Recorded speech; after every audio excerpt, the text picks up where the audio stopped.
Baseball is dead. Rest in peace. It's Thursday. So you know what that means. It's Family Feud Day. And, that's right. Get that ass whooped, Discourse. Yeah, it's a very special day. Jayhay, have you gotten any tweets this morning about maybe a name that got landed on last night for our live stream this evening? I've had intermittently some ideas come through. Was there one? I did see Just the Nuts. Is that right? yeah. Colin Come Hang. Yeah. JTN. Yeah. They're Just the Nuts, man. I think it's something to consider. I kind of had a discussion last night, and we couldn't stop saying it. We just couldn't stop saying it. Like, you know how you land on that one name and you're just like, this feels like it's the one. Well, that was Just the Nuts last night, but I obviously wouldn't crown the show with a brand new name unless you were part of the decision-making process. That's all. Oh no, I'm saying it in my head over and over again now that I feel like it's ripe for a theme song. Yeah. Like a little jingle, like a sitcom jingle on the front end. Like, I think there's a lot of potential here. I think it also speaks to, I don't know what the nature of the discussion that you guys had last night was, but I think it speaks to the sort of, baseball nut that we're looking to cultivate here. The fan, the people that we're looking to have tune in, and that's everybody, but it's in particular the baseball nut. Yeah, no doubt. It's not a big Cracker Jack guy. Take me out to the ball game. Just the Nuts for me. No Cracker Jacks. Just the Nuts. You're not a caramel corn guy? No, it doesn't do it for me. So, Dallas, the A's playing tonight? Yeah, right? No. Nope. Day off. Oh, okay. It's kickoff season, Carabas. What do you got, a draft tonight? No. We already got had the draft. Game 1. America's team hits the gridiron for Game 1 of what hopes to be a big 7-win season. 17 and Yep. This is where we turn shit around. I know there's been a lot of hoopla about some folks leaving the fold. That's fine.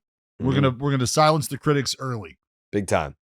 Yep. Yeah, I hope everybody's team loses. I hate football. I hate football fans. I hate football. I just hate football. It's football season, Jared. I wish be very satisfied because Dallas's team is going to lose a heck of a lot of games this year. Yeah, I wish football started after baseball season, because the only reason why I hate football and their fans is because when I'm tweeting about baseball in September, all the fucking dickheads that are like, it's football. Football's on. It's football season. Yeah. Those are fair weather baseball fans. Baseball fans is what very much still baseball season. If week 1 was in November, I wouldn't care at all. I'd be like, all right, cool. You guys do your thing. But it's when people, they tweet me that it's football season during baseball season, it really pisses me off. I feel like I say this every year. Every year I say this. You do. But you do. I don't care. I'll say it every year until I die. Because Underdog Fantasy is the easiest place to play fantasy sports. Playing their pick'em game is as simple as selecting higher or lower on player stats, strikeouts, total bases, home runs, and so much more. You can make entries of all baseball, or you can mix and match across your other favorite sports. I won't be doing that. I'm just going to do baseball. So if you're coming to my Twitter or my Instagram looking for picks, they are just going to be baseball. I'm sure Dallas could throw in something crazy for the Cowboys. Oh, yeah. And the A's. We're looking for a little mix 'em pick 'em. Yeah, that'd be nice. Buddy. Yeah, done. Yeah, you never know. You never know what you're going to see over here. Oh, well, you do know what you're going to see with me, because I just won't be mixing sports ever, ever, ever, ever. Make sure you sign up with the promo code Jared to get up to $1,000 in bonus cash and a special pick on Underdog. That's Underdog Fantasy promo code Jared. Wow. What a day. What a day. I love when a Thursday podcast has stories that piggyback off of Wednesday stories. I love that. What a great place to start here with the Framber Valdez situation and how we now, the court of public opinion, is being chastised for jumping to conclusions. How dare us? How dare us do this? It is, quote, misguided to think that Framber Valdez intentionally hit his teammate, according to who? Yeah. Well, that would be Framber Valdez's agent. He does not have any vested interest in making Framber Valdez look good in this situation. He's completely unbiased, bipartisan. He is someone that no vested interest whatsoever in Framber Valdez coming out of this looking like a hero, a victim. No. Framber coming out of this looking like a shitbag, straight up. There's just no other way to slice, because you know what I think happened? This is what I was thinking of. Like, I got Framber's agent looking at him like an adult father figure in the moment, going, look, you're fucking with my money. Okay. This is just straight up. Now you're fucking with my money here. All right. So what we're going to do is we're going to go back and we're going to apologize. And we're going to let everybody know just how sorry you/we are, right? You are, because you're not this guy. Oh, no, Framber. If you thought for 1 minute we were just going to let this ride, and this, nay, pal, because now you're messing with the agent's money as well. So the agent's going, buddy, do you understand what you're doing right now? You have just potentially set aflame our earning power in this next market here. Are you aware of that? And I'm sure he's aware of that. But I would also just, because I know this is where a lot of people's brains went, like, oh, how much money did he cost himself? How much? I remind people that in a business that is results oriented, the only results they're worried about are the results on the playing field. Like in terms of guilty or innocent, did he or didn't he? Is he this asshole? Isn't he? There's a mantra that every major league team subscribes to and a lot of old school guys subscribe to. And I think you just realize why. But every team needs an asshole, maybe even a couple of them, right? Every team needs a couple guys that you're probably not in a hurry to have babysit your children. You're not asking these guys to show up and read to kids at school. Like, you just want them to show up and do what they do. And you're okay with who they are to an extent. You're not winning any citizenship awards, but you can't have stuff like this happening. So if you're a team who's trying to bring in a high-powered free agent, who's trying to bring in an impact arm, and you're thinking about sewing him up for the future and making him a part of what you're doing, how do you process what you just saw here? Because there's a lot of different ways to look at what Framber did and how you think of it. Is this somebody who you think could just absolutely quit on you and the team in your team's biggest moment because he's frustrated? He gives up a bomb in the 6th inning of game 6, and now your team's down 2 runs. Does he have it in him to just drill the next guy and then cross the catcher up after that? And like, is that what you see happening? And I think that's what is happening, is teams are going to get to a point where they have to evaluate their willingness to attach their trailer to something like this. Jayhay, what do you think? I think every quote, whether it's read or listened to by anybody involved in this situation, reeks of desperation. And I understand. Oh my God. I understand why. I don't know how you're supposed to handle this other than, I guess, kind of how they're handling it. Like we walked through, the suspension idea yesterday, but like, whether it's the quotes from the agent, which again, what is he supposed to do here other than kind of defend his guy? But like even the Dana Brown quotes, like he was like, sometimes you get so angry you can't see straight, and he crossed him up, and they had a conversation afterwards and they squashed it. It's like, I don't believe anything any of you are saying. And no, like, if I'm wrong about that, then apologies, but I just don't think that's the case. And I think every one of these people is to some degree covering for the situation. And I'm not saying that in like even a nefarious way. They're covering in a way that we all know they're covering. And it's like, but you need Framber Valdez. And for all the reasons that we talked about yesterday, they're not going to take action more significant than that. I just like, the Espada comments, the Dana Brown comments, the agent comments, the player comments that we analyzed yesterday, they all reek of, can we hurry up and put this behind us? Why can't we put this behind us? Are you guys good to put this behind us now? Because they're good, so you guys got to be good. Have we heard from any of the other teammates? Not that I've seen. This is the full quote from the agent, by the way. Oh my God, Jared. There's no questioning what Framber is and what he represents to the team and his thought process on the team. Yes, there is. The idea that he's intentionally trying to injure one of his teammates is preposterous. Also, notice the wording here. No, exactly. Thank you. Yeah. Well, go ahead. The idea that he's intentionally trying to injure one of his teammates is preposterous.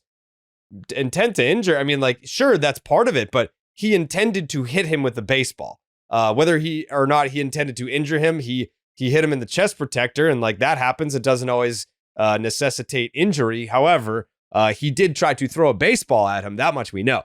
Back to the quote. It's a complete lack of respect for who he is as a person and who he is as a player.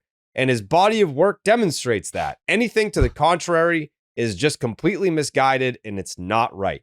I think out of all of the stuff that gets pointed out in this exchange, the one dead giveaway is when Salazar throws the ball back to Look at his Valdez, and he snaps it up and he just turns the other way and he's pissed. Like, oh, Jared, that's not even like you can, if that's what you wanted to glean from Framber, fantastic. All you needed to take away was, number one, you can look at Volpe, right? Look at Volpe. Amidst all the shit that dude's going through, in the moment, he is processing. He's looking at it going like, what the fuck's going on here? Like that's not normal. And then you watch Caesar walk out and you can see the look on his face. The look on his face is him non-verbally going, did you really just fucking do that?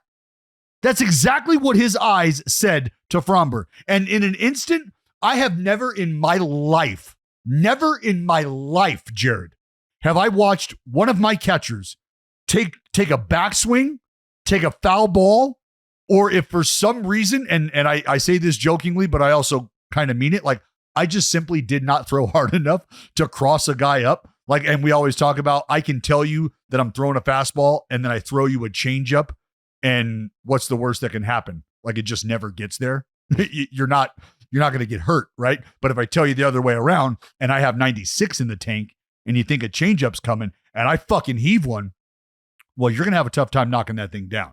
And if that were to ever happen, my instant reaction is to go and check on my catcher. He with a helmet, a glove, chest protector, shin guards, all of the equipment on. I'm still going up and making sure my dude's okay.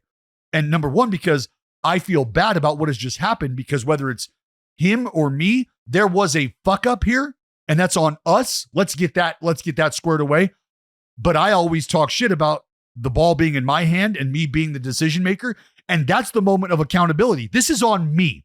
As the pitcher, this is on me. The cross up is on me, because you either put the finger down and I didn't execute. Or that's just how I assume it. I take the responsibility, even if my catcher, and it's happened, puts a pitch down and I throw the pitch and he's like, yeah, fuck, you know what? I completely spaced. I thought I was getting something else. That's happened. But I still, in the moment, you take responsibility outwardly, aesthetically, because if you don't, that right there is what it looks like. It looks like you don't give a fuck about your teammate. And the only way that could come across is if it were genuine. And his snatching of the baseball and the immediate turnaround was to deliver the finality of the message that he had just delivered, which was, yes, I'm angry. Fuck this whole situation. You've got 56 at-bats in the league, and I'm headed to free agency. You'll be out of here in 10 minutes. I'll still be here with an 8-figure payday. Don't care. I'm Framber. I'm angry. Like, my phone has legitimately not stopped ringing or getting messages from people who are very familiar with the behavior of this individual and are talking about how much of an issue this has been, and are actually applauding people in that room and a part of that franchise because of how they've tried to keep a lid on this and his type of behavior. since Maldonado left. Because remember, it was Maldi who was the one who could go out there and basically grab him by the fucking chest and go, hey, get your shit together. Not right now. You're getting ready to piss away this outing. You're getting ready to piss away a win for this team. This ain't about you. Get your shit together. There was veteran accountability, and that is not there anymore. And if it is, then Correa and Altuve need to step up, which I'm not going to tell you that has happened. What I'll tell you is there have been conversations. So if that's the case, as far as them trying to handle it internally, I know that there are steps being taken. And I know there's a lot of people who are just frothing at the mouth, hoping and praying for the demise of this team because of what has happened. And now that you have Correa back, you have Altuve there, you have people that you feel like, all right, is this how we get our get back here for 17? They fucked the baseball world over. They screwed the Dodgers. They screwed Aaron Judge out of a fucking MVP. Like, is this how we get it? We watch them implode? So a lot of people are waiting for that to occur. I just, I frankly am insulted that the agent would even ask us to believe what he's saying. Would even think it's a good idea to speak at all. No, but Jared, what this is, and like Jayhay said, what else? If you're the agent, and remember what I said is the agent kind of grabbed him and said, hey, look, pal, if you and me are doing this dance together, then you need to realize that you're messing with my dollar bills too right now. So what you're going to do is you're going to listen to me on how we're going to handle this. And if moving forward, I'm not your guy, well, then you can figure out how to handle this right now on your own. But if it's going to be you and me moving forward, then this is the game plan. You need to at least tell them that you're not this guy. I think the track record at this point kind of speaks for itself, but you at least need to vocalize that you're not this person. And we have to start there. So I'm going to do it. I'm going to tell them. I'm going to expand on who you are as a person and how this is not who you are as a teammate. This is not how you like to do things. And the idea that you would ever try to intentionally injure your teammate is not something you would ever do. How about not just injure your teammate? How about this is just not the behavior that you are capable of? This is an out-of-body experience. But what would you have the agent do? The only other option is to stand idly by and do nothing and allow the narrative to swell to maybe the point of irreparable damage. And if that's what they're thinking, then you have to understand why they come out and say anything at all, even if we feel like just being quiet would be the best thing to do at this point, because you've said more than enough, right? Like the explanation from Caesar talking about, I pressed the wrong button, a lot of Yankee noise from the fans in the background. And, that probably had me press the wrong button. I called for the wrong pitch, even though I don't have the ability to do that. Right. And then for Framber saying that, like, oh, hey, you know what? Actually, hand up. That was on me. I called for that pitch. And it's like, well, Framber, we can go back to the video and see you not call for the pitch. So, well, that's not true. Moving on. And so that's where you're looking at the agent and you say all this to the agent and he's going, no, I know, dude. I know. I know. This is what I have to say, though, to do my job. You're almost better off if you're the agent just letting it die than speaking on it and drawing more attention to it. Like, it's not a story that I think it would have died by the end of the week in the news cycle throughout the league. It would have come back up once free agency rolled around. I think like it would have been part of the Framber Valdez free agency discussion in November, December. Well, the damage control option is to let this thing fizzle out to the extent that it will, never bring it up. And then when the conversation occurs, because it will, that's when you ask the question. If you're an organization that's interested, right? Is, hey, can you take us through that moment in time with Framber? And now if you're the agent and you're wise, you have a packaged response ready to deliver. So it sounds like you've already made peace with this. You've moved on. This isn't something that we're looking to entertain or make a big part of our negotiations. Okay. So if that's something that you as a franchise are still hung up on, maybe do whatever it is you need to do to make peace with that. And if he's still a guy you're interested, come back and let's talk dollars. Yeah. I mean, agents a lot of them are lawyers by trade. So like that's why I immediately looked at the language that he used, and it's like the idea that he's intentionally tried to injure one of his teammates is preposterous. He didn't try to injure him; he intentionally threw at his chest protector. He's fine. Well, but let's just for all the people who are like, well, why can't the catcher catch it? Well, I don't understand. This is the catch.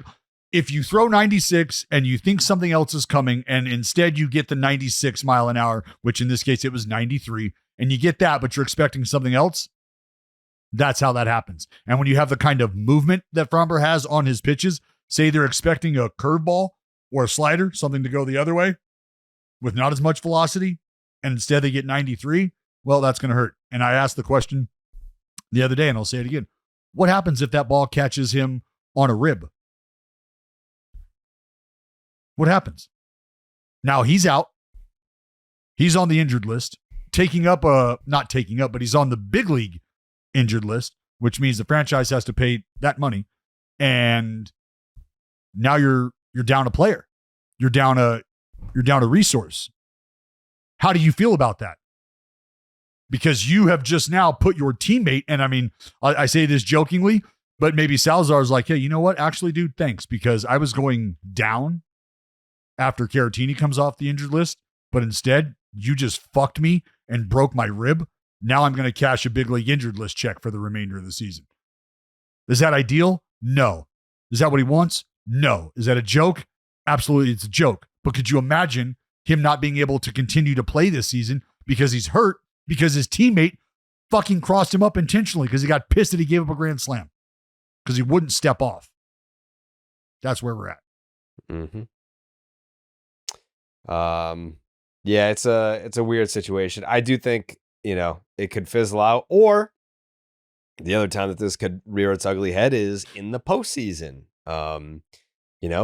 If tensions are high and the Astros are on the brink of elimination and Framber feels his world crashing down around him, where it's like, I imagine Framber, because he's not a Boris guy, but you know how Garrett Cole in 2019, immediately after Boris hat, the Astros got eliminated, he stood in front of his locker in a Boris hat.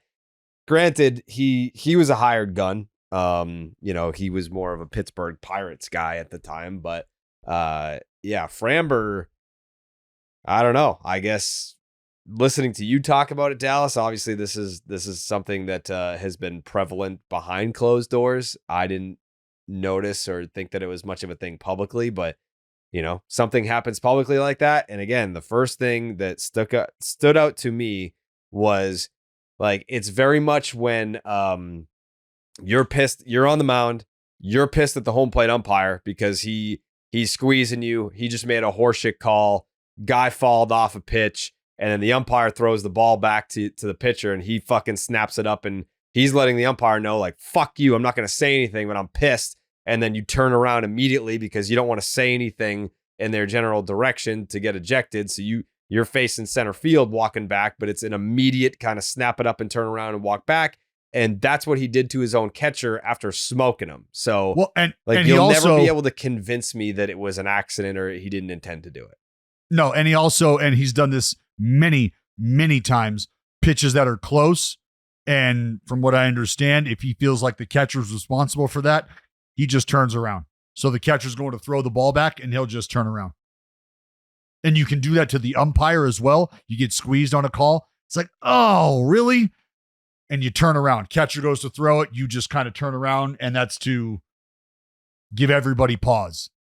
Like, just think about that for 2 more seconds. Okay. Yeah.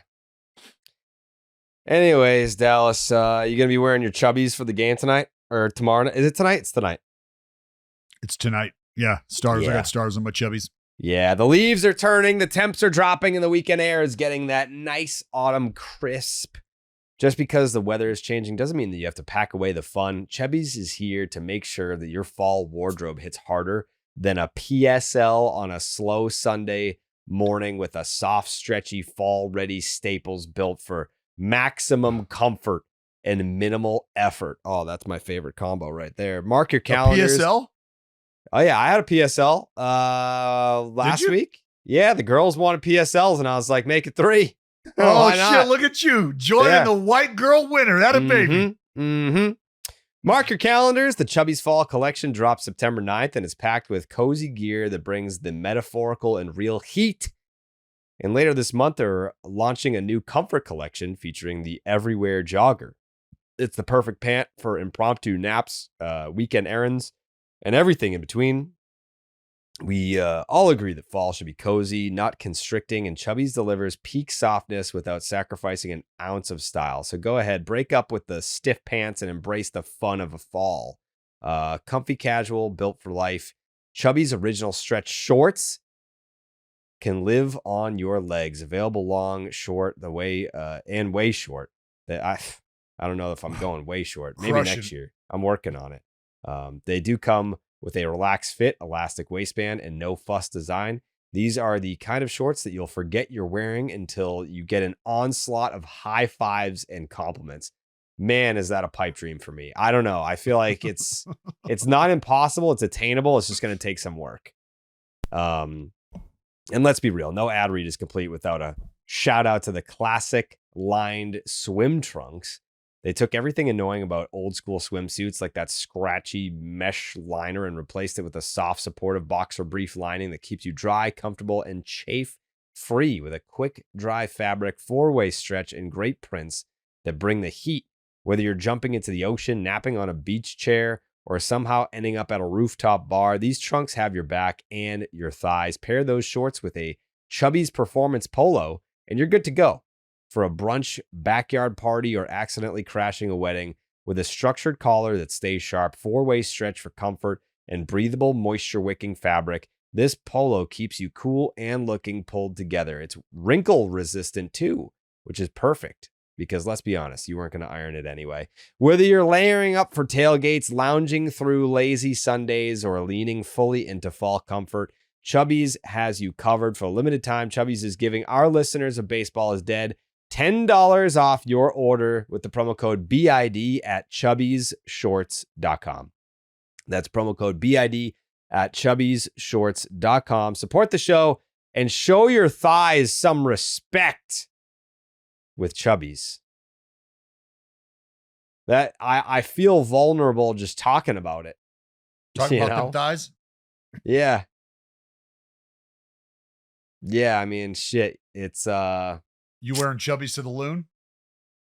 I could, yeah. I mean, like they do have like really comfy pants. Like it doesn't necessarily have to be shorts. So, well, I don't want to. I need legs and low mane, bud. I don't need pants. Legs and low mane is what he just said. Yeah. Legs and low mane. Legs and low mane. Okay. Yeah. It's the name of my startup. I'm doing a Chinese food strip club. Oh, okay.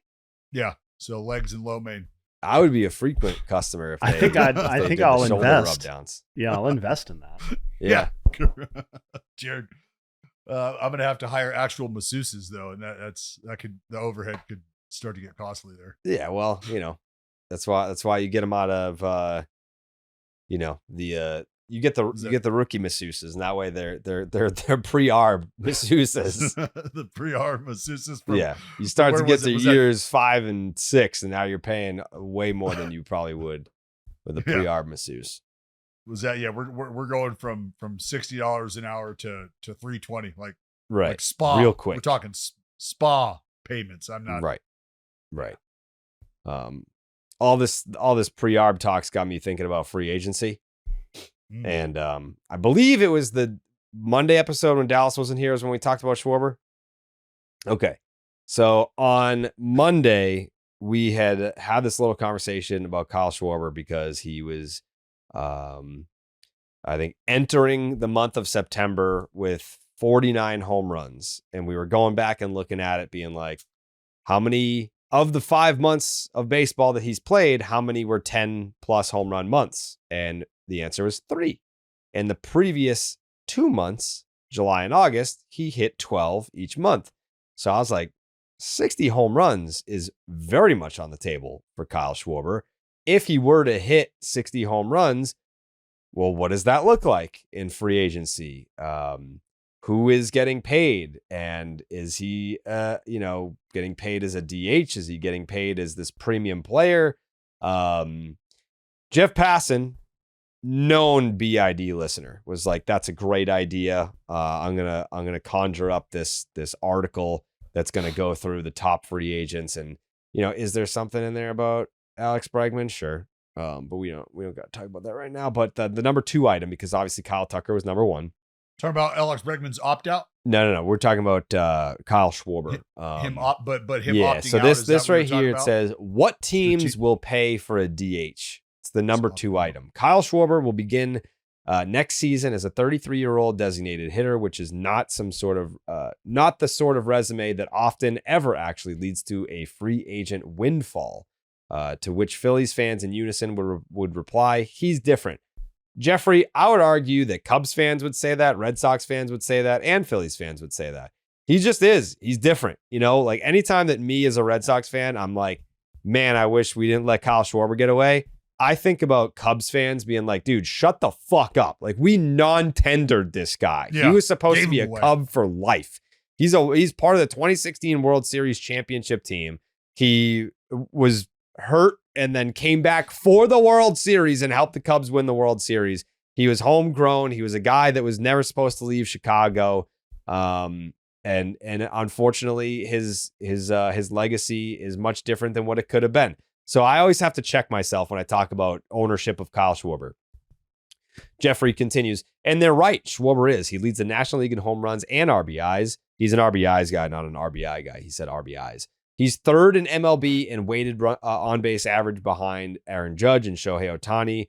His 2 compatriots atop pretty much every measurable offensive category that matters. He plays every day, literally all 139 of the Phillies games, and in late and close situations this year is OPSing. I've never heard it as a verb. Is OPSing 1244, nearly 100 points higher than the next best hitter, Ohtani. Beyond that, Schwarber is regarded as the stickiest of glue guys, a font of knowledge whose in interpersonal acuity. What the fuck are these words, Jeff?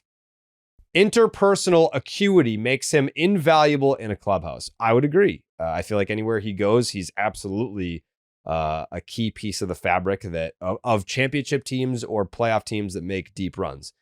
Because of all that he brings, Schwarber is going to get paid, like paid. Teams will scoff because of the age, the strikeouts, and the positional inflexibility, but Schwarber's total package will ultimately push some of them off such concerns and trigger a bidding war. If he wants, he can get at least 4 years. The salary at that term should be at least $30 million a year, and although remaining in Philadelphia makes the most sense, enough teams have holes at DH. Looking at you, Texas, San Diego, Atlanta, Houston, Detroit, Cincinnati, that no amount of labor unrest will cause Schwarber's market to dry up. Does not mention the Red Sox, unfortunately. Well, we nailed that. Just going to go ahead and say that. Believe we actually used $120 million as a specific number. So yeah, congratulations to us. BID. Bang. I think I threw out 120, but I think I said over 3. I mean, really? The listeners can go pull up the details. I think we qualified that situation about as well as you possibly can without any of Jeff, well, at least me personally, without any of Jeff Passan's inside info. So let me say this. Let me say this because I think Jayhay said it's not like he's going to get $40 million or anything. And I said, and you said, you think he's going to get $40 million? And I said, if I'm Kyle Schwarber, sure, I'd like to have a 4-year commitment.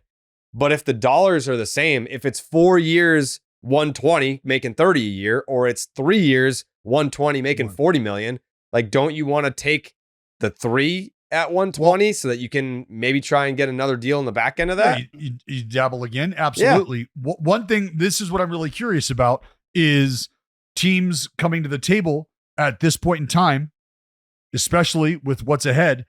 How much are they factoring in paying and or not paying for a 2027 salary? How much are they factoring in that? Because I can offer you I can offer you a deal, but ultimately I have to be planning there has to be something in place for when 2027 hits. So what does that look like? So in essence, are you offering Schwarber a 4-year deal, kind of understanding that it's going to be a 3-year deal, and you might be prorating that, like best case scenario, prorating it for a truncated 2027 season? So that's where, when we start to talk about free agency, my brain immediately heads to how are teams, and this is where I think some of the initial offers are what we're going to have to wait to see, so that we get a feel for whether or not that is something that is being baked into these offers. Does that make sense? Yeah. So until we start to see an initial offer that might look a little short or might fall a little short, maybe then we go, oh, you know what? Well, this makes sense if we take out 2027, or if we abbreviate prorate 2027. Now I can see how this makes sense. So that's where I'm headed. I want to see an initial offer, and it doesn't really matter to whom it is. But I think a Kyle Schwarber conversation would definitely start to reveal an attack plan, and something that we know about teams these days. And we've talked about it with players themselves. They have mentioned it. I always go back to Kike, who talked about, well, I had no offers, and then I had all of the offers. And then, funny enough, all of the offers I had were basically the exact same offer. So it was for the same duration, it was for the same amount of money, and they all started to come in at the same time.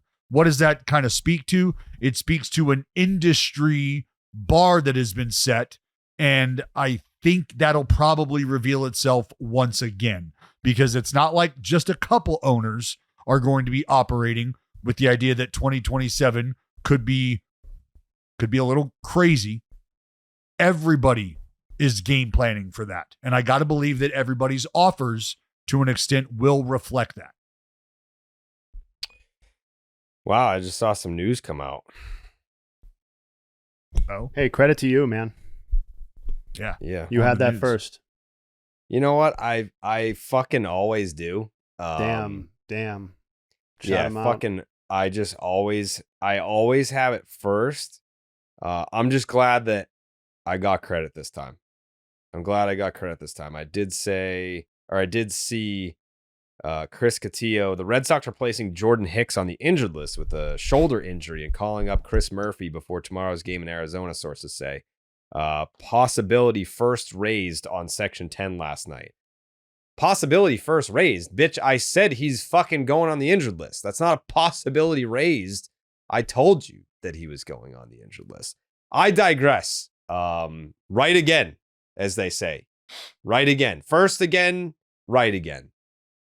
It's exhausting, Jayhay. It really is. It truly is. In terms of a guy who's passionate about being right all the time, I totally feel you, man. It is fucking exhausting. It's crazy. It's like it's mentally and physically taxing. Yeah. Did you guys have any interest in continuing to explore this Passan article in terms of free agents I did. or no? I You had did? one comment at least. Yeah. Go ahead, please. So I think the Schwarber stuff, I thought that the detail was, and I thought the tone of his conversation was a little bit more positive than maybe what I had been describing, even if we ended up at the right number. But the Kyle Tucker thing I did think was interesting because he goes into quite a bit of detail about obviously the ebb and flow of Kyle Tucker's season and where he started and where he's at right now. But the conclusion reached is, quote, so yeah, the number is going to be big, likely in the $400 million range. And that to me was like not mind blowing or even necessarily surprising, but it was like a gentle reminder that I think mentally I'm always lower than you're going to end up on some of these contracts now. And that comes with the giant caveat that of what Dallas just discussed about, weighing the 2027 situation. But if Kyle Tucker's current season let's just say I know he's red hot right now. Let's say like his current slash line represents where he finishes the season. 850 OPS player, 5.5 win player or something like that, that's $400 million. I just thought was interesting because I would have thought more damage had been done to everyone's kind of like frothiness to pay Kyle Tucker, and not like any money, but $400+ million. And per Passan, who's obviously as plugged in as you can be, that seems to not be the case. And I just thought that was kind of interesting. Do we see, I mean, is Kyle Tucker getting a decade? Are we handing Kyle Tucker 10 years? How old is he? I mean, if he's getting, if we're talking, let's work backwards. If he's talking $400 million, right? So that's why I'm asking the question that I'm asking. And he's right currently now, 20. He's currently 28, and will be in his age 29 next season. So to me, it's very difficult to make that math work at anything fewer than 10 years, right? Because do you really want an average annual value? Do you want an 8 or 9 year contract at $400 million where, and maybe that's not what Passan's talking about. Maybe the $400 million contract number implies that it's 10, 12, 13 years. But then you've got the different question. It's like, okay, so you have Kyle Tucker signed up until he's 42 or 41 or whatever. I mean, that's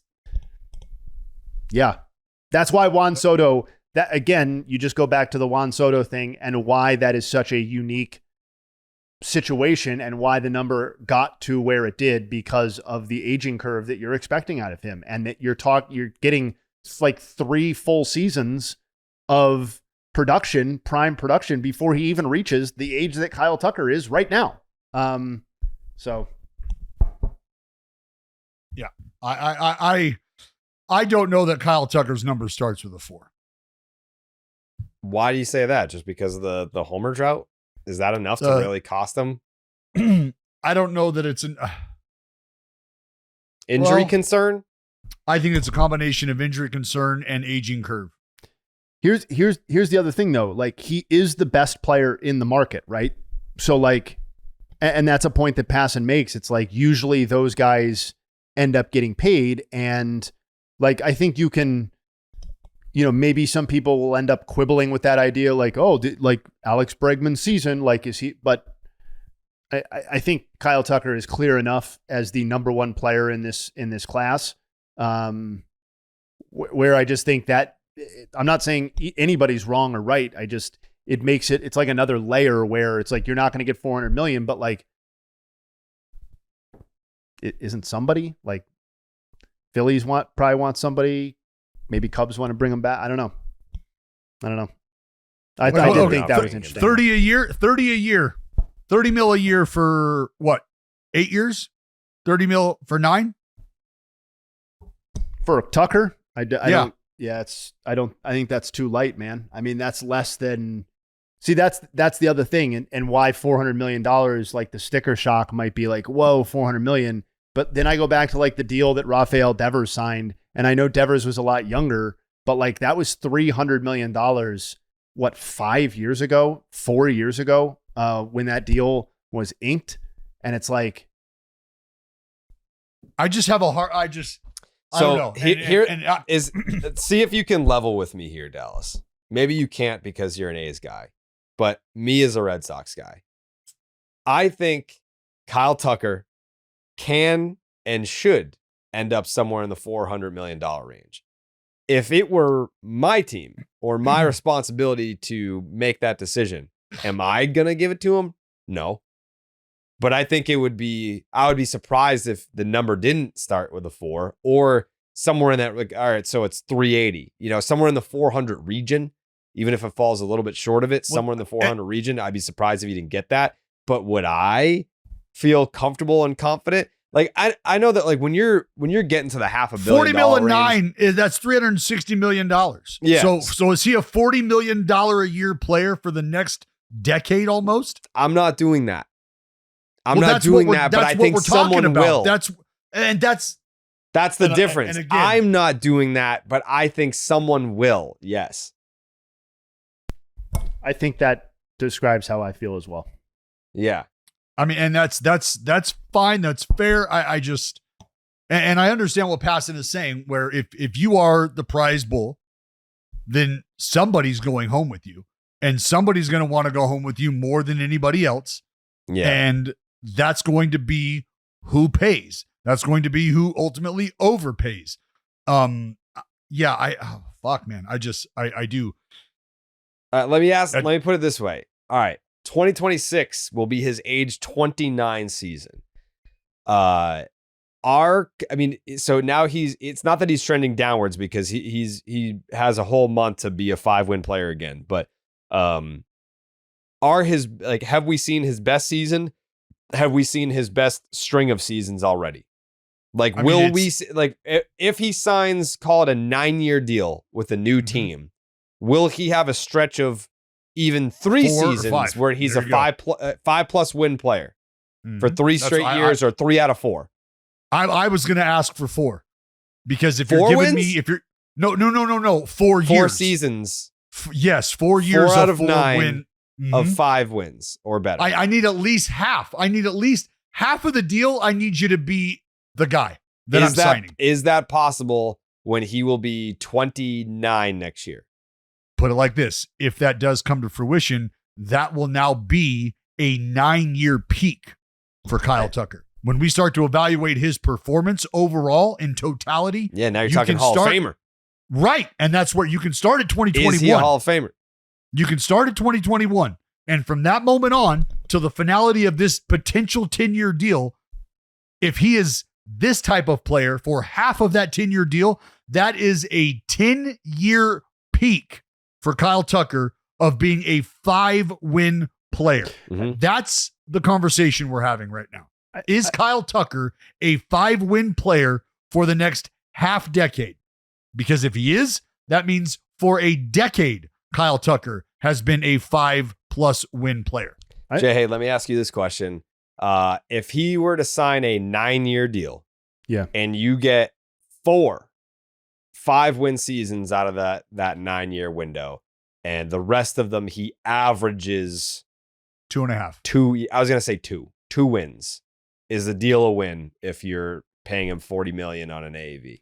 Yeah, so I think what you're describing sounds a lot to me like roughly 30 WAR over the entirety of the contract. You're getting 4 or 5 wins, and then let's say 10 over the trickle remainder of the 6 or 7 years on the deal. That's 13. That's $13 million. That's one thing. That's also $13 million a win, and I think that's actually really quite fair. Like, I think if they ended up getting what you guys are describing out of the contract, a 10-year, $400 million deal, 11 years, $400 million, something like that, I think that is a pretty reasonable expectation for how this could go for Kyle Tucker. And I do feel like I'm talking out of both sides of my mouth a little bit when I say this, but no, because we're just kind of talking it out. But the tone of Kyle Tucker's current season feels out of step with the actual quality if we just look at what has he done overall this season, because the Kyle Tucker's OPS plus from 21 to 24, so the preceding 4 seasons, was 145, okay? And his OPS plus this year is 148. So you can pick out any other stat, it's going to tell you mostly the same thing. This season is in line, if not marginally better than the totality of what I'll call Kyle Tucker's prime, or when he became a regular player for the Astros. So I feel like this is being viewed as a step down, and relative to the partial 2024, remember he only played 78 games last year. He was fucking awesome, but he only played 78. We've seen a great 78 games from Kyle Tucker at different points this year. Maybe we didn't get the bad part last year. Point being, it's not actually a step down from his previous level of performance. And I think roughly this season is a pretty reasonable expectation for the next 4 or 5 years of what you're going to get for Kyle Tucker. I just think that if I'm building the team, I fall closer to where Jared's at, where it's like, yeah, that all makes sense.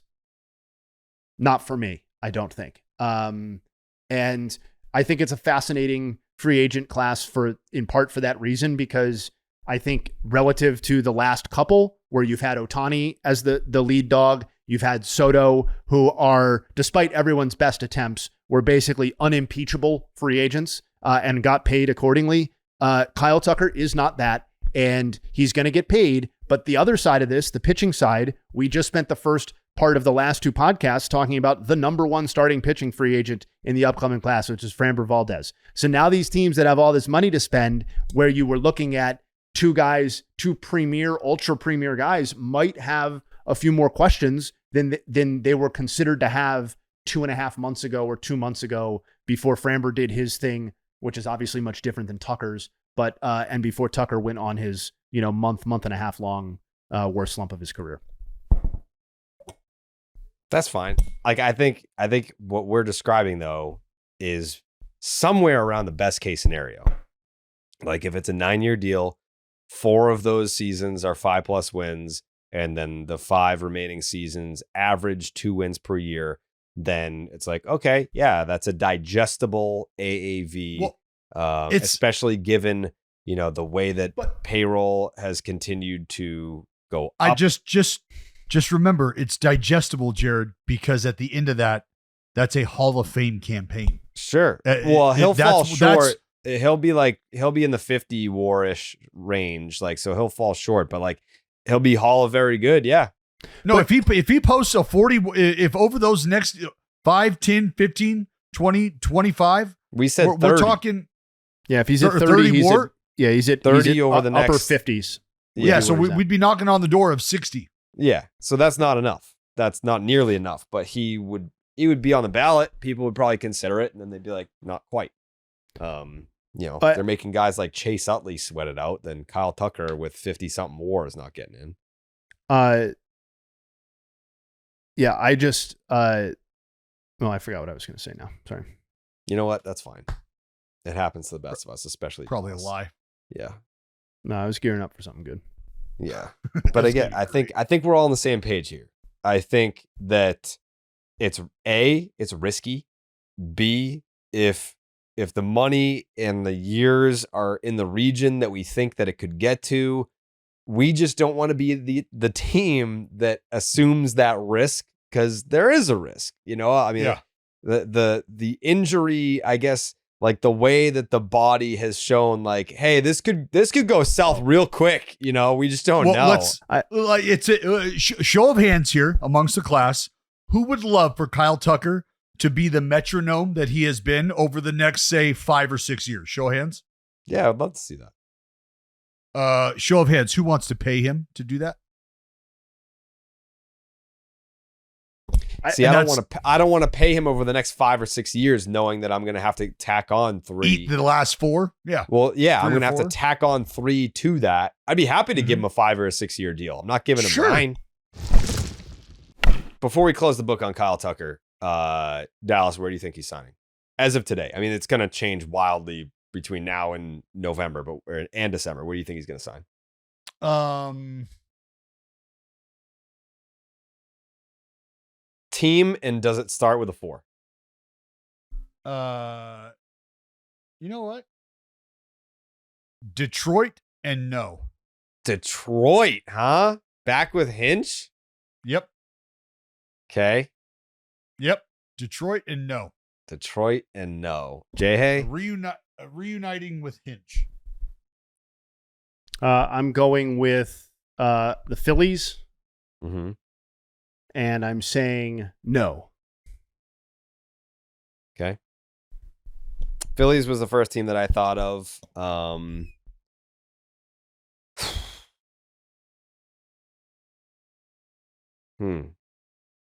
Like, I'm trying to think of like who has the money to go out and get him. Like, do the Yankees, after another disappointing year when they get eliminated in the wild card round, do they just say fuck it and pay him instead of bringing back Bellinger? I could see that. I'm going to say Yankees and no. Anyways. Yankees.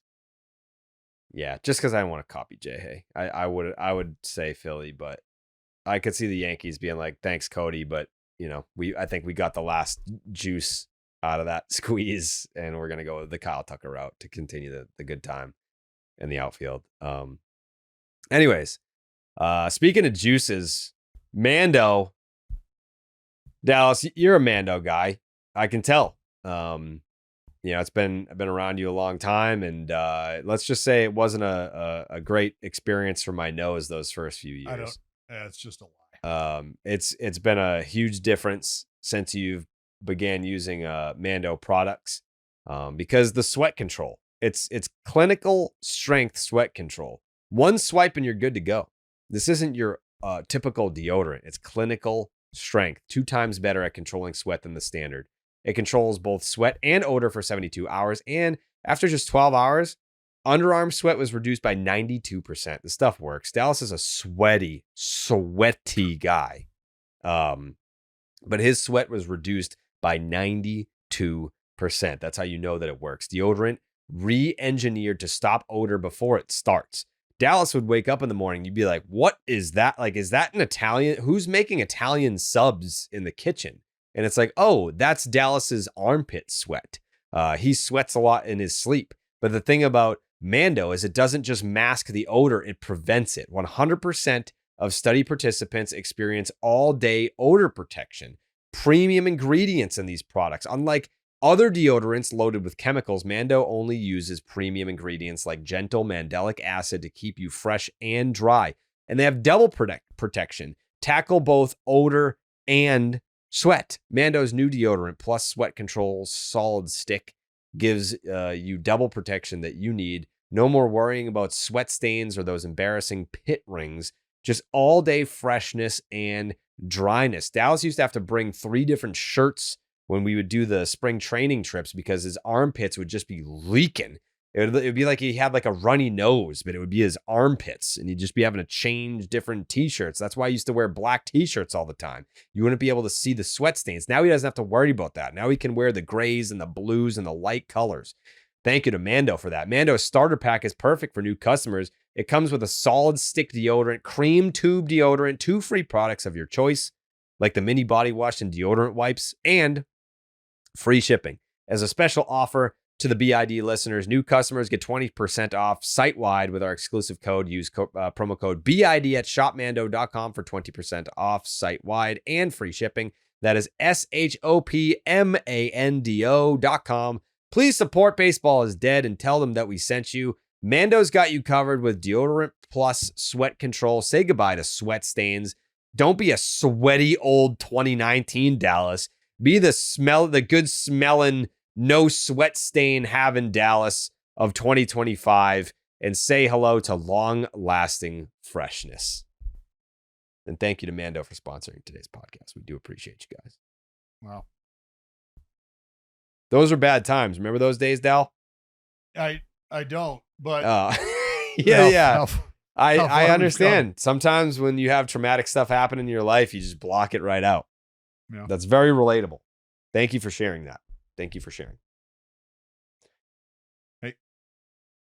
Yep. Anything from the news that you didn't want to talk about it, but I just saw from Passan, and he tweeted this an hour ago though. Yeah, what do you tweet? It's all but certain now that Bregman's opting out. I'm sorry. Was there something about the Mariners you said? No. Oh. Nope. Yeah, just that like it's all but guaranteed now. That Seattle's getting in the playoffs? No, they'd want to. Yeah, that Bregman's opting out. But is there anything else you'd want to talk about before we get to Family Feud? I think Monday, depending on how the series goes this weekend, I think we need to have a talk about the Mariners. Things are not great right now. No, things are very, I don't want to say shit hitting the fan because it's, at the end of the day, this is a team that should get to the playoffs. They should get there. But if we're on collapse watch, if we're going to be doing one of those, then I think that's a team to circle. But I don't think that they're going to collapse. I don't believe that. Jayhay, do you believe that the Mariners on collapse watch or no? They are 100% on collapse watch. Jesus. I tried to help, man. They already gave the first spot in the division away. That happened so long ago. That collapse happened so long ago that it feels like a different fucking season. And they're doing everything they possibly can to give it to the Rangers. And the Rangers, talking with our friend Connor, are doing their best to not take it at the moment. But I'm so fucking tired of hearing about the Mariners pitching staff. Jesus Christ. Oh, but that rotation. but that rotation, if they get in, look out for that rotation. Team's never, ever doing anything. Touched. Yeah, George Kirby just threw up all over himself last night. Like, they got the Braves this weekend. Sale on Friday, by the way. Sale on Friday against Logan Gilbert. God, can you imagine that we're talking about the Atlanta Braves as a get right team? That is kind of crazy. I still don't do it that way. You still think that they're a team that should be taken seriously no matter what? They just beat the Cubs yesterday. Cade Horton threw 5 hitless innings, and they still lost that game. So maybe that says more about the Cubs. I don't know, but yeah, I'm sure it's more like residual fear from what's actually like 3 seasons ago now for the Braves offense. Yeah, it is. Yeah. Jayhay, just as we sit here today, the Athletics have more wins than the Braves. Yeah.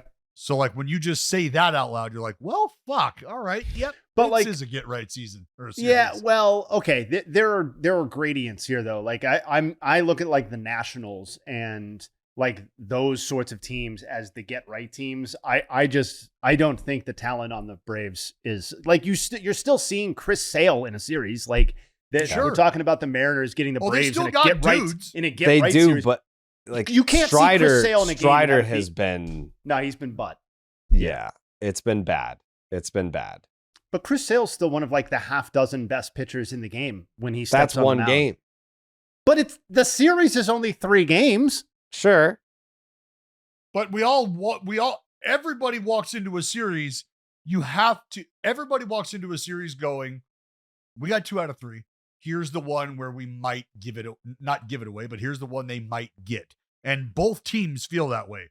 Like the Nats walking into a series against the Dodgers internally say to themselves, well, I like our odds in this one. I like our odds in that one. That's one I could see going their way. But, I like it. And it's like, well, you're going to get your fucking ass kicked, all 3 of them. But the Nats were like, no, well actually, sweet.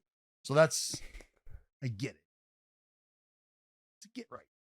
Whatever. Well, I'm just still so fucking happy that Jordan Hicks is presumably out of my life.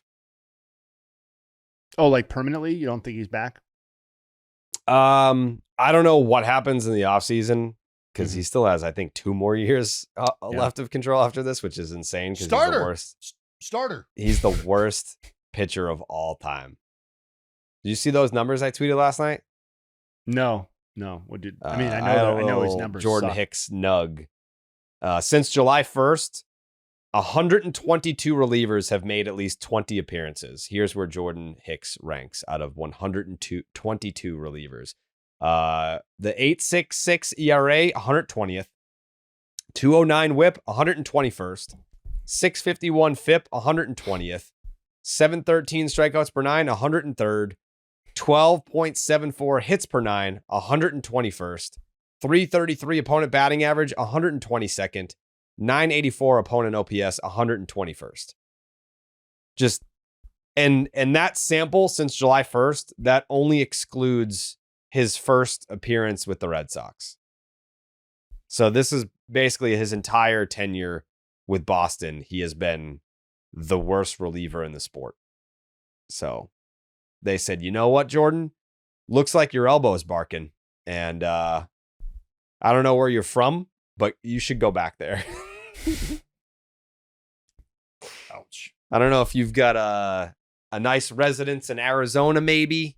I don't know if you're a ranch in Texas guy, but you should go home. You should go back to your family and I guess, watch the Sox from home because we won't be needing your services from this point forward. Probably never again.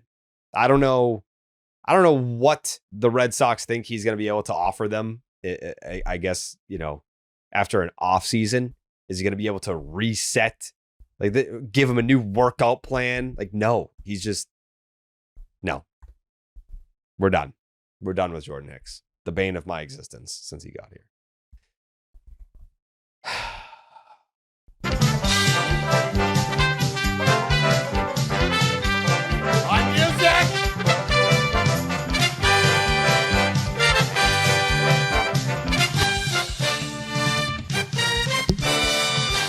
Oh, Yo, welcome back to Baseball is Dead, Family Feud. I'm your man, Justin Havens. Wow, talk about the bane of your existence. It's that sound, folks, because we're coming for you this week. You guys won last week, right? Yeah, of course. It's standard stuff. Yeah, you guys bounced back after that tough L where you left that win on the board that haunted Jared's dreams. Good to see you guys. For emotional purposes, it's good to get you guys back on the horse and get you right. We'll see. This is a little bit of a different one. A little bit of a couple curveballs in here. I'm going to tell you guys right off the bat, I hope your non-baseball brains are activated because we've got a couple non-baseball questions. They are, I think, family friendly and Family Feud friendly, but they're non-baseball ones. We do have 2 baseball questions as well, so it's going to be very exciting. I believe it is Dallas leading off and Jared closing out today. Correct. Wow. All right, pop that top. Jesus. Let's see how Dallas can fuck this up. I don't fucking need that from you. Maybe a little encouragement, Framber. That's not how about you be a fucking decent teammate? Nope. My role here is definitely the Framber Valdez of the operation. Whether you want to be the Salazar is up to you. Are you ready? Fucking 2 baseball questions. I'm gonna fuck those up for sure. Yeah. Go ahead. Yep. So 2 baseball questions. Here we go. Are you ready? Yeah, I'm ready. Okay. Question 1. Name a popular pizza topping. Pepperoni. Question 2. Name a flavor of ice cream. Mint chocolate chip. Question 3. Name a batter on the 2025 St. Louis Cardinals not named Wilson Contreras. Nolan Gorman. Mason Wynn. No, I got you. Nolan Gorman. Question 4. Name a current manager in the NL East. Name a current manager in the NL East. Rob Thompson. And the last question. Question 5. Name a Disney princess. Fucking Moana, baby. Oh yeah, that's my favorite too. But let's go. All right, nicely done. Okay, here we go. Minimal panic there. Minimal panic. Yeah, I felt good about all the dumb shit. Yeah, maybe that's your wheelhouse. Maybe this whole baseball thing is you've been swimming upstream in this career. Well, that's the problem is you've been asking me baseball questions. My mistake. How much do we get fucked here? No, I feel good about it. Okay. Yeah, it was minimal panic from DB on this one. I answered questions for sure, confidently as well. Minimal panic from DB. Yeah, I had one hang up and it was just about picking a lane. Hopefully you pick the other lane. Okay. I made the decision hoping that you would just fall into the other basic category that was this is good. This is good. This is the best setup we've had in a long time. Okay, so let me just make sure that my math is right here. Oh, yeah, I'm sure it is. Yeah, all right. Trust. DB got 105. Okay. Oh, perfect. All right. So we are right over that middle line. Jared needs 95 points to bring this home. There are 95 points on the table. Okay. I did that math as well. Good to hear that's possible. This is winnable. Yep. I like to give you guys that injection of confidence that the thing you're participating in can be done. All right, Jared, are you ready? Yes. Okay. Question number 1. Name a popular pizza topping. Mushrooms. Question 2. Name a flavor of ice cream. Coffee. Question 3. Fuck. Name a batter on the 2025 St. Louis Cardinals not named Wilson Contreras. Victor Scott. Question 4. Name a current manager in the NL East. Ryan Snicker. And question 5. Name a Disney princess. Elsa. All right. Let's see if that was 95 points worth of answers. We already know DB got 105. Question number 1, name a popular pizza topping. DB got 59 points, the number 1 overall answer out of pepperoni. So you cleaned up the obvious one there. Jared, can I make a comment first? Yeah. So I said mushroom because I think as the second guy, you have to be thinking second best answer. Like me not going pepperoni there was trusting that you went pepperoni. Yeah, I understand. I assumed as much. Yeah, pepperoni is as he the made a numbers face reflect. like mushroom was outrageous, and it's like as the second batter, I have to be thinking second best answer, knowing that you went pepperoni. No, I actually thought of a moment in my childhood where we put mushrooms on a pizza and told our friend that they were psychedelic, and then watched him fake trip out for like 40 minutes, and then told him what an asshole he was. We did that with O'Doul's and my buddy Ben. We just gave him a bunch of O'Doul's, and he was like, "I'm hammered." Like, no, you're not. No, you're not. Yeah, we just did it with psychedelics. We said that this band was coming to town called I forget what it was called. I forgot what the name of the band was called, but then this guy said that his uncle was the lead singer in the band, but we had made up the band. You're like, well, that's not true. Yeah, that can't be true. So he was a liar. Anyway, so 105 was the number. Jared said mushrooms. He was trying for the second most common answer. He came up with the 5th most common answer. Oh, no. That's only 4 points, unfortunately. That'll get you to 109. Pineapple and sausage were the 2 double-digit answers that were on the board. So we're at 109 with 4 questions remaining. Name a flavor of ice cream. DB said mint chocolate chip. That was the 3rd most common answer. That got 14 points. Jared said coffee.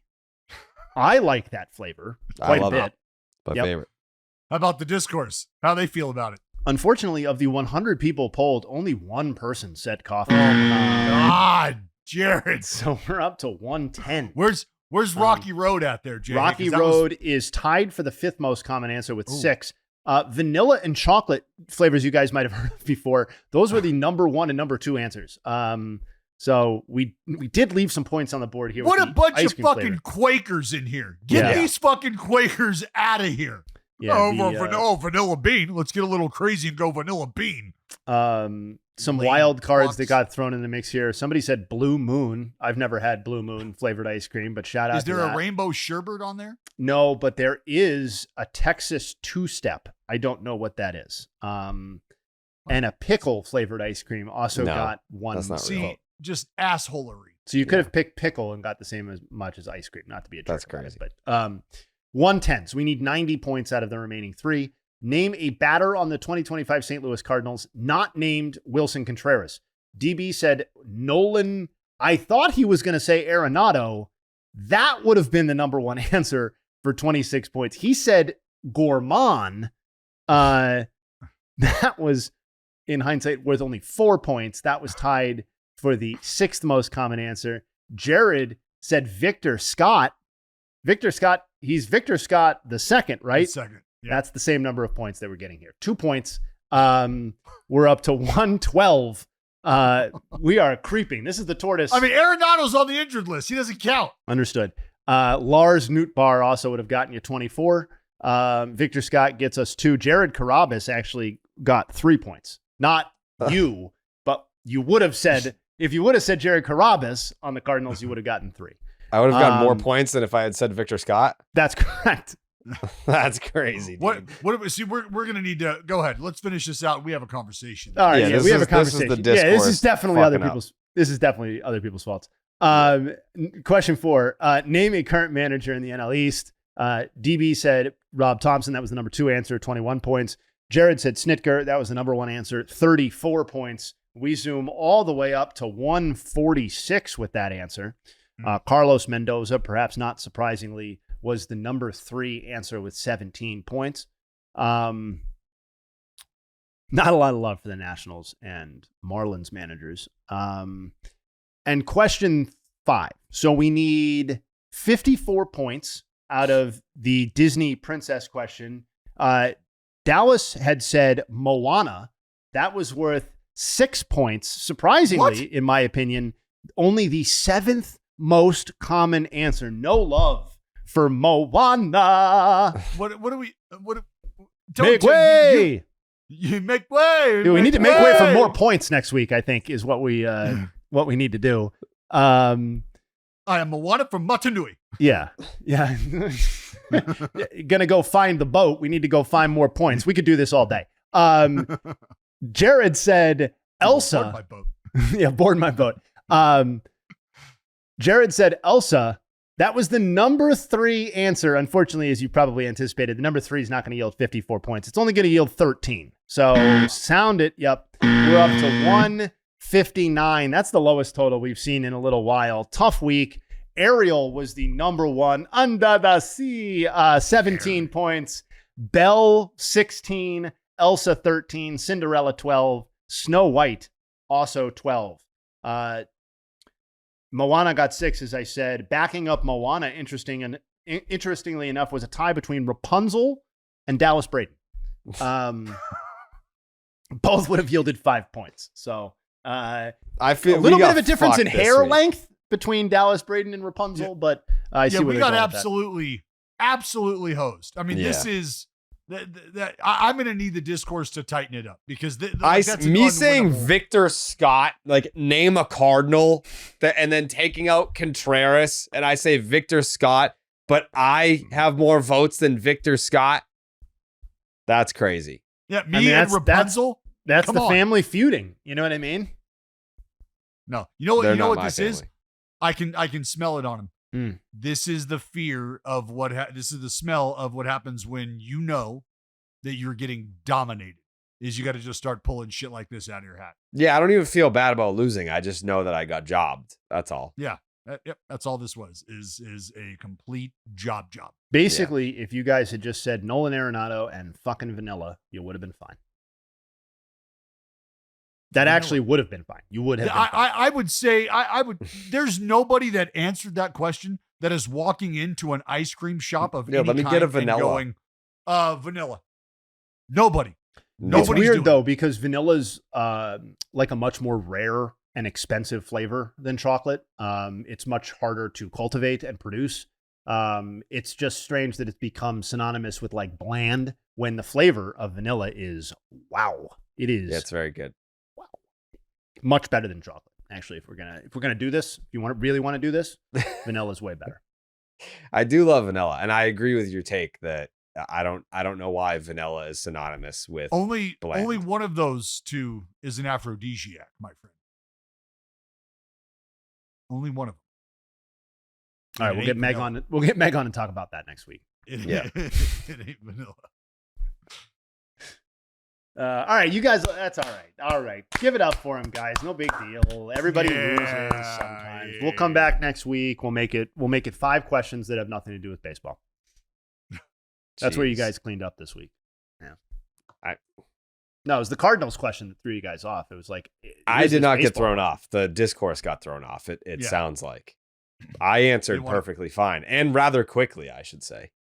They want to start labeling players that aren't even available. It's crazy because you guys got double O's last week. DB got double zeros last week, and you still cruised to a victory. And this week, different story. And that's the beauty of the feud. Until next Thursday. Any award-winning Nuggs, Justin Havens? Yep. Let's see here. So I'm going to start with the one that I looked up most recently, which Nick Kurtz homered last night. Not sure if you guys saw this. DB, you see this? Nick Kurtz homered last night. He's now up to an even 400 plate appearances on the season, so that's a nice round number to take a look at. He's also at a nice round 180 OPS plus. He would be the youngest first baseman in the live ball era to put up a 180 OPS plus in at least 400 plate appearances. The only other players to do so in their age 24 season or younger, and keep in mind Kurtz is in his age 22, are John Olerud. Don't forget about John Olerud's 1993 season. 1927 Lou Gehrig, 1932 Jimmy Fox, and 2003 Albert Pujols. So he continues to set the bar. And, you know, probably will cruise to that AL Rookie of the Year now that Roman Anthony's sidelined. Nick Kurtz getting a little lucky there. Otherwise, yeah, man, getting close. Aaron Nola, kind of a different tone here. We keep talking about, when Aaron Nola comes back. Well, Aaron Nola's going to come back. Aaron Nola's been back and he stinks, unfortunately. 8.38 ERA in 4 starts since returning from the IL. And if you want to include the final 2 starts before he hit the IL, it's a 9.96 ERA. Forget contributing to whatever the Phillies want to do in the postseason. Like we got like 3 weeks for Aaron Nola to get right before it's a major concern as to whether he's even contributing. Bryce Terang, a recent Jared favorite on some pick'ems, I believe. Yeah. 8th player in Major League Baseball this season to have a game with a double, triple, and a stolen base, which he did yesterday. Brandon Sproat has been called up, another Mets pitching prospect on the way. We speculated what that might look like with Clem yesterday. He is up. In his first 15 outings this season, he had a 5.95 ERA across 62 innings pitched. Over his last 11, he has a 2.44 ERA in 59 innings pitched, and batters have been limited to a 163 batting average and a 497 OPS. So another fun Mets pitching prospect to watch. I believe they said he would pitch Sunday. Andrew McCutchen, pod favorite, 332nd home run of his career yesterday. That ties him with Bobby Bonds and Moises Alou for 121st all time. Kyle Tucker. So as we were, I kept feeling like my opinion was changing on the Kyle Tucker stuff the longer we went. But I looked up, tried to get some context on him. So he is one of only 19 players in Major League Baseball history to post a 145 OPS plus in at least 2,500 plate appearances across his age 24 to 28 season. Sorry, that's wild card era. And he's one of 8 players to post a 145 OPS plus and have 100 stolen bases across age 24 to 28 in Major League Baseball history. Those players are Kyle Tucker, Darryl Strawberry, Mike Schmidt, Frank Robinson, Willie Mays, Vlad Sr., Ryan Braun, and Barry Bonds. Like, that's it. So you can nitpick the Kyle Tucker case all you want, but what he has done over the last half decade is actually closer to unimpeachable than it is kind of nitpicky in a lot of ways historically. The Cubs lost last night. That means Cade Horton is the first pitcher to post a start of 5 or more hitless innings in a game that the Cubs went on to lose since Mark Pryor on July 26th, 2006. His 0.77 ERA is both the lowest by any pitcher since the All-Star break in at least 40 innings pitched, and it's like half as low as Trevor Rogers is the next lowest. That's 1.31. The next lowest after that is Skubal at 2.08. So Horton's ERA is like a third of Skubal's in the second half. And the only pitchers aged 23 or younger in the last half century to have a lower ERA over a 9-start span within a single season than Horton's 0.77 are Dwight Gooden in 85, Michael Fulmer in 2016, and that magical Jack Flaherty run in 2019. And those are the Nugs. Thank you, Justin Havens. Dallas, any final thoughts today? Yeah, shout out Mason Miller. Immaculate inning, did not throw a single fastball while doing that. That's just sliders. Mean, by the way. 9 sliders. Thanks for coming. Punchy. And Nick Kurtz last night caught a pickover, and it kind of hit him in the pinky area of the glove. And there wasn't a big reaction or nothing. Game went on, inning went on. And then there was a break in the action after the out. Nick Kurtz called the training staff out, and I knew immediately what it was. And I was like, oh, watch this. And I was like, what an animal. Because you could see Kurtz just stick his hand out, and the trainer look up at him, and he's like, yeah, you got to pop it back in. It's out. And he's like, pop it in. And Nick is like, yeah, pop it in. And like you could see like cover up, and he just finger back in, and Kurtz just was like, cool, thanks. And then just walked off like nothing at all ever happened. Like it was like, like wiping whipped cream off somebody's cheek. Like, oh, sorry, there you go. Okay, go ahead. And then just kept it moving. No big deal. Savage. Interesting. Yeah, Mason Miller is kind of a bully. I love him, but that's bully activity, what he did. It's pretty funny. All right. We'll be back on Monday. I'm gonna be stewing, kind of fucked up to do that family feud after the Roman Anthony injury. I've just had a week, I've had a week, and it would have been nice to go into the weekend on a high note, and now I'm just even more depressed than I was before. So I'm gonna be stewing on that until next Thursday, or at least until Monday when we meet again. Then I'll be able to turn the page. But for right now, I'm gonna be eating it, just wearing it. Well, cheer up. You're going to watch the Dallas Cowboys. No, we got Just the Nuts tonight. JTN, first episode tonight. Me, Just the Nuts. Jayhay, Coley, Just the Nuts, live streaming. Hey, when the Cowboys are down 35-3 at halftime, Dallas and he has no A's game, Dallas has plenty of time to do the phone call in to Just the Nuts. Mm-hmm. Dallas, while you're here, download the playback app so that you can have that ready to go, and we'll show you how to. We'll connect you with Jake so he can walk you through it, because I know that you're a fucking idiot when it comes to technology. What, playback app on the phone? I already have it. Okay, great, awesome, perfect. All right. Yep. So either way, we'll put you in touch. After Dak's third pick, I'll just send you a text, be like, "Let's do this. Time to go." Yeah. Red app. There you go. Yeah. After the seventh 3 and out, we'll have you pop in. Did you hear my comment about Dak's third pick though?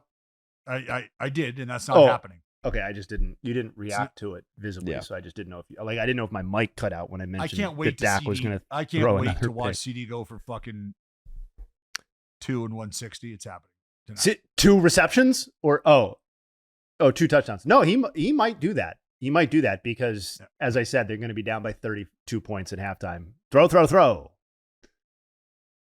George Pickens might just run into the locker room on one of these drives. Never come out. All right. All right. The haters hate. We'll be back on Monday. See you guys then. Enjoy your weekend of baseball. Love you guys. Bye. Wow.